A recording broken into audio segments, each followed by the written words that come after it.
Welcome to Massachusetts Governor Deval Patrick.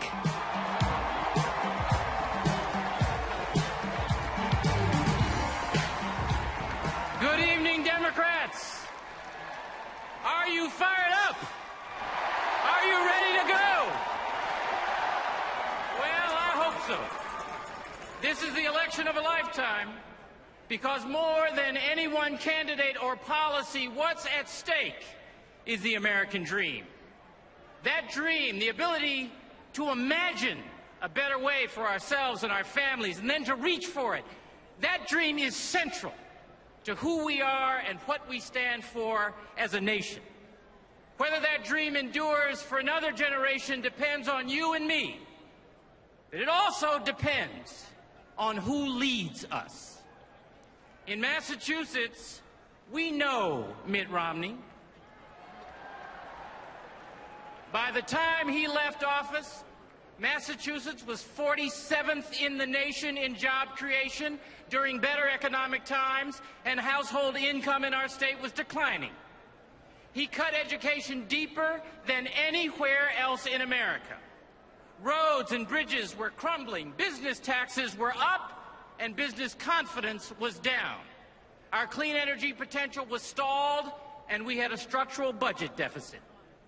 Mitt Romney talks a lot about all the things he's fixed. I can tell you, Massachusetts was not one of them.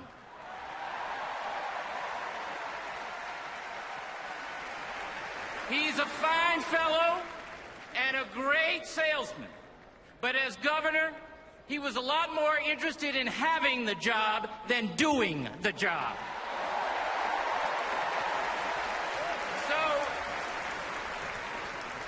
So when I came to office, we set out on a different course, investing in ourselves and our future. And today, Massachusetts leads the nation in economic competitiveness, student achievement, health care coverage, life sciences and biotech, energy efficiency, and veteran services. Today, with the help of the Obama administration, we are rebuilding our roads and bridges and expanding broadband access. Today, we're out of the deficit hole Mr. Romney left, and we've achieved the highest bond rating in our history. Today, with labor at the table, we've made the reforms in our pension and benefit systems, our schools, our transportation system, and more that Mr. Romney only talked about. And today in Massachusetts, you can marry whomever you love.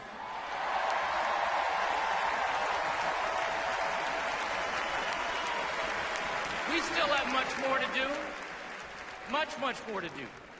But we are on a better track because we placed our faith not in trickle-down fantasies and divisive rhetoric, but in our values and our common sense. The same choice faces the nation today. All that Republicans are saying is that if we just shrink government, cut taxes, crush unions, and wait, all will be well. Never mind that those are the very policies that got us into recession to begin with. Never mind that not one of the governors who preached that gospel in Tampa last week has the results to show for it. But we Democrats, we owe America more than a strong argument for what we are against.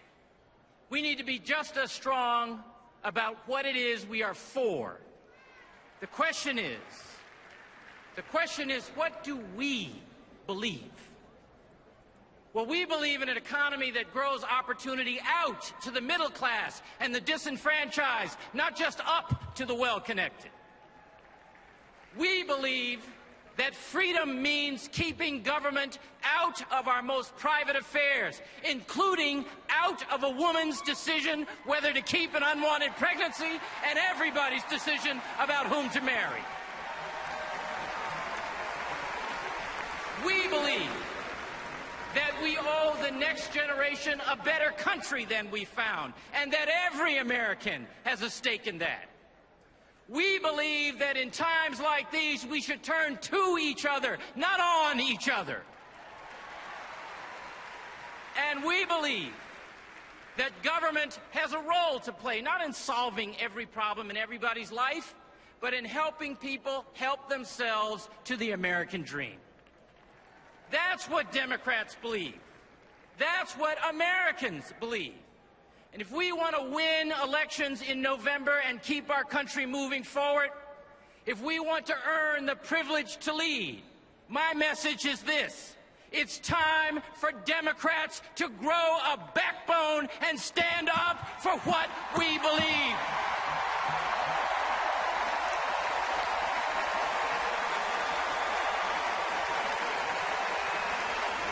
Quit waiting.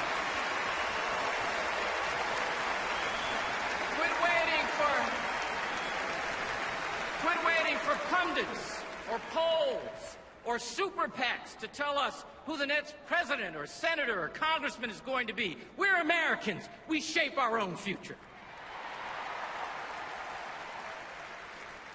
And let's all start by standing up for President Barack Obama. This is the president. This is the president who delivered the security of affordable health care to every single American in every corner of this country after 90 years of trying. This is the president who brought Osama bin Laden to justice, who ended the war in Iraq and is ending the war in Afghanistan. This is the president who ended Don't Ask, Don't Tell so that love of country, not love of another, determines fitness for service, who made equal pay for equal work the law of the land. This is the president who saved the American auto industry from extinction, the American financial industry from self-destruction, the American economy from full-blown depression, who added 4.5 million private sector jobs in the last 2.5 years, more than in George Bush's 8 years in office.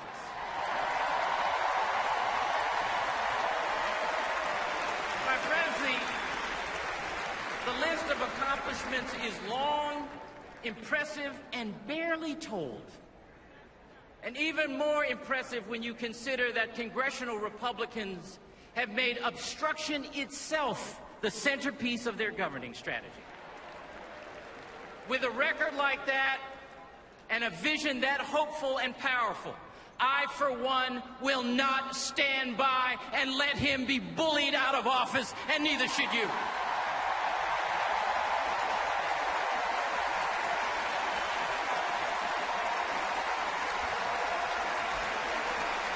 I want you to be clear. What's at stake is real. It's real. The Orchard Gardens Elementary School in Boston was in trouble. Its record was poor, its spirit was broken, and its reputation was a wreck. No matter how bad things were in other urban schools in the city, people would say, well, at least we're not Orchard Gardens. Today, thanks to a host of new tools, many enacted with the help of the Obama administration, Orchard Gardens is turning itself around. Teaching standards and accountabilities are higher. The school day is longer and filled with experiential learning, art, exercise, and music.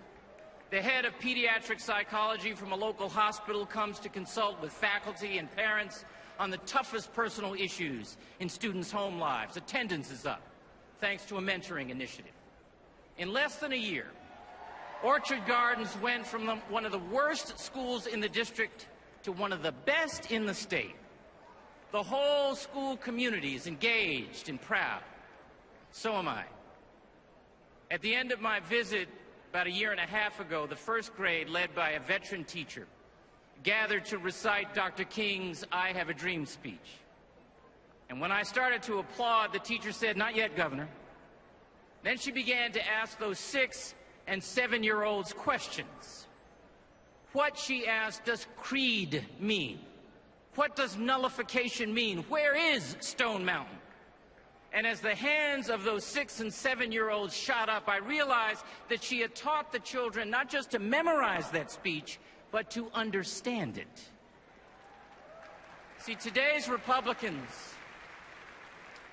Today's Republicans and their nominee for president tell us that those first graders are on their own to deal with their poverty, with ill-prepared young parents, maybe who speak English as a second language, with an underfunded school, with neighborhood crime and blight, with no access to nutritious food, and no place for their mom to cash a paycheck, with a job market that needs skills they don't have, with no way to pay for college. But those Orchard Gardens kids should not be left on their own. Those children are America's children too, yours and mine. And among them are the future scientists and entrepreneurs, teachers, artists, engineers, laborers, and civic leaders we desperately need. For this country to rise, they must rise.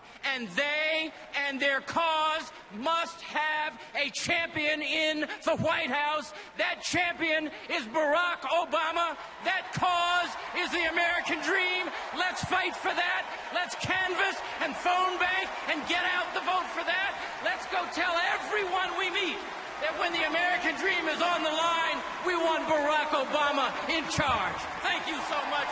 God bless you, and God bless the United States.